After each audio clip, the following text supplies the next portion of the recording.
नमस्कार दोस्तों।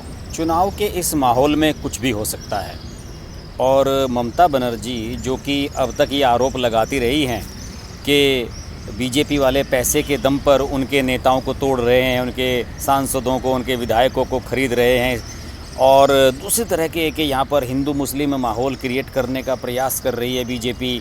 इस तरह के आरोप बीजेपी पर लगाने वाली ममता बनर्जी ने पिछले 24 घंटों में जो कुछ किया वो निहायत ही हास्यास्पद है। एक छोटा सा एक्सीडेंट हुआ, वो मंदिर से निकल रही थी, मंदिर से निकलते हुए गाड़ी में बैठते समय उनके साथ एक छोटा सा हादसा हुआ और उन्होंने और उनकी पार्टी ने इस तरीके से प्रोपगेट कर दिया कि जैसे ममता बनर्जी पर जानलेवा हमला कर दिया गया। अरे भाई, आपका स्टेट है, आपके साथ आप चीफ मिनिस्टर हैं, आपके साथ आपकी पुलिस होगी, आपकी सिक्योरिटी होगी और आप बिना किसी अपने अधिकारी से कोई बातचीत किए हुए ये कैसे बयान दे सकती हैं कि आप पर जानलेवा हमला हो गया। मैं तो सच में पक गया। सोशल मीडिया पर एक वीडियो डाल दिया है जिस पर उनके पैर में प्लास्टर बंधा हुआ है, वो कंबल ओढ़ के अस्पताल में लेटी हुई हैं और कुछ कह रही हैं। उनके प्रत्येक विधायक, प्रत्येक समर्थक ने उस वीडियो को ट्विटर पर शेयर कर दिया है। इवन जो ममता बनर्जी की पीआर कंपनी चला रहे हैं इस समय, प्रशांत किशोर, उन्होंने जितने भी ट्विटर हैंडल क्रिएट किए हुए हैं उन सब पर वो एक वीडियो डाल दिया गया है। 3-4 ट्विटर हैंडल उन्होंने बनाए गए हैं कि बंगाल का गर्व ममता बनर्जी, इस तरह के कुछ हैं। तृणमूल कांग्रेस का एक ट्विटर हैंडल है, ममता बनर्जी के ट्विटर हैंडल, अभिषेक बनर्जी, तमाम उनके जितने भी खास लोग हैं सबसे वो वीडियो शेयर कराया गया जिसमें ममता बड़ी दीनहीन हालत में हॉस्पिटल में लेटी हुई हैं और सब ने कहना शुरू कर दिया, भाई ये तो हमला हो गया, ये हो गया, वो हो गया। इसके अलावा ममता बनर्जी ने ये कह दिया कि मुझे 4-5 लोगों ने हमला किया। उन्हें ये भूल जाना चाहिए, उन्हें शायद ये याद नहीं है कि वहाँ पर कितने सारे लोग मौजूद थे। अगर 4-5 लोग उन पर हमला करते तो क्या वो लोग बच पाते उनके समर्थकों से? किसी को वे 4-5 लोग नज़र ही नहीं आए। भूत प्रेत की तरह वो केवल ममता बनर्जी को ही नज़र आए। किसी सीसीटीवी कैमरे ने उन्हें कैद नहीं किया, पुलिस वालों ने उसे नहीं देखा। तो उसके बाद ममता बनर्जी कह रही हैं कि मुझे 4-5 लोगों ने हमला किया। इससे भी बड़ा तुर्रा देखिए, ममता बनर्जी ने फिर ये बयान देना शुरू कर दिया कि ठीक है, मैं व्हील चेयर पर बैठकर ही चुनाव प्रचार करूंगी। यानी कि सहानुभूति बटोरने का एक बहुत बड़ा फार्मूला ममता बनर्जी को मिल गया है। अब अगर पैर उनका 10-15 दिन में ठीक भी हो गया तो आप तय मानिए कि वो व्हील चेयर पर ही पूरे महीने आपको नज़र आने वाली हैं और इसका पूरा फ़ायदा वो उठाएंगी। उन्हें लग रहा है कि भाई अब लोगों में सहानुभूति होगी कि भाई ममता जी पर हमला हुआ है और वो घायल हो गई हैं, इन्हें वोट दे दीजिए। क्या कर रही हैं ममता बनर्जी? वो टोटली अपना प्लॉट लॉस्ट कर चुकी हैं।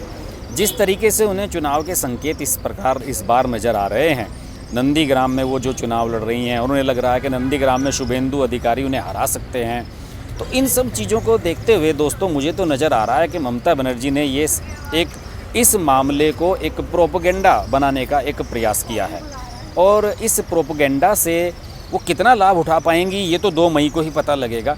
लेकिन फ़िलहाल जो राजनीतिक गलियारों में मैं देख रहा हूँ, तमाम विरोधी दल जो गैर बीजेपी दल हैं वो सब ममता बनर्जी से सिंपैथी रख रहे हैं, केवल कांग्रेस को छोड़कर। अधीर रंजन चौधरी जो कि इस समय ममता बनर्जी पर तकड़ा हमला कर रहे हैं, कांग्रेस के बड़े नेता हैं इस समय पश्चिम बंगाल के, और अगर कांग्रेस और वाम दलों की सरकार बनती है तो चीफ मिनिस्टर पद के दावेदार होंगे। वो पहले मिनट से ही ये कह रहे हैं कि ममता बनर्जी ये सियासी पाखंड कर रही हैं, उनके बयान आ रहे हैं। जबकि उनके कांग्रेस के जो दूसरे नेता हैं, अशोक गहलोत और पता नहीं कौन कौन सब लोग, उन्हें बड़ी सिंपैथी हो रही है और वो कह रहे हैं कि हम ममता बनर्जी की स्पीडी रिकवरी की बात कर रहे हैं, प्रार्थना कर रहे हैं। इसके अलावा जो सबसे बुरा प्रकरण हुआ था वो ये हुआ था कि पिछली रात जब उनका हाल पूछने राज्यपाल जगदीप धनखड़ गए थे, उनका विरोध प्रदर्शन हुआ, उनके खिलाफ नारेबाजी हुई। इसके बाद कुछ भाजपा नेता आज भी गए उनका हाल पूछने के लिए, लेकिन उनके समर्थकों ने उन्हें नहीं मिलने दिया और अब स्थिति ये बन रही है कि ममता बनर्जी क्या करेंगी, कैसे करेंगी, शायद वो खुद नहीं जानती हैं। दूसरे एक्सक्लूसिव रिपोर्ट आई है इस बारे में, जो पुलिस है लोकल, उसने चुनाव आयोग को एक रिपोर्ट भेजी है। चुनाव आयोग ने पूछा है उनसे कि भाई हमें बताइए कि वहाँ पर ममता बनर्जी के साथ क्या हुआ था। तो अभी पुलिस प्रशासन ने, जो कि ममता बनर्जी की पुलिस है, उसने ये रिपोर्ट दी है कि वो सिर्फ एक महज हादसा था और एक्सीडेंट के अलावा उसे आप कुछ नहीं कह सकते। और इस बारे में देखिए कुछ रिपोर्ट्स भी चल रही हैं, कुछ प्रत्यक्षदर्शियों के बयान मीडिया ने चलाए हैं और जो इस घटना के चश्मदीद हैं उनकी बातें मैं आपको सुनाता हूं। एक युवा छात्र हैं सुमन मैती, उन्होंने एक बयान दिया है कि सीएम जब यहां आई तो पब्लिक ने उन्हें घेर लिया था, उसी समय उनकी गर्दन और पैर में चोट आई, उन्हें किसी ने धक्का नहीं दिया, उनकी कार चल रही थी। और इसके अलावा नंदीग्राम के बिरुलिया में जहाँ पर ये मामला हुआ, मंदिर गई थी जहाँ वो, वहाँ पर मौके पर उपस्थित एक दूसरे चश्मदीद चितरंजन दास का एक बयान आ रहा है कि वो वहीं थे, मुख्यमंत्री अपनी कार में बैठी थी लेकिन दरवाज़ा खुला था, दरवाज़ा एक पोस्टर से टकराने पर बंद हो गया था, किसी ने धक्का नहीं दिया, कोई दरवाजे के पास नहीं था। और वो कह रही हैं कि वो देखिए मुझे धक्का दे दिया गया है और मुझे गिरा दिया गया है। अब तक तो कोई शख्स ऐसा सामने नहीं आया है जिसने ये कहा हो कि उन्हें धक्का देकर गिराया गया है।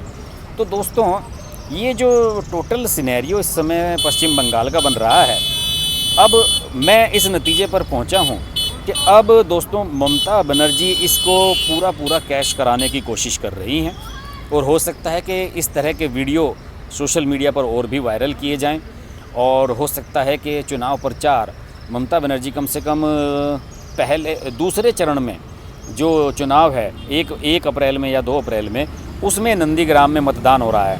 तो मुझे लगता है कि जब तक उनका अपना नंदीग्राम का मतदान नहीं हो जाता तब तक वो व्हीलचेयर पर घूमती रहेंगी।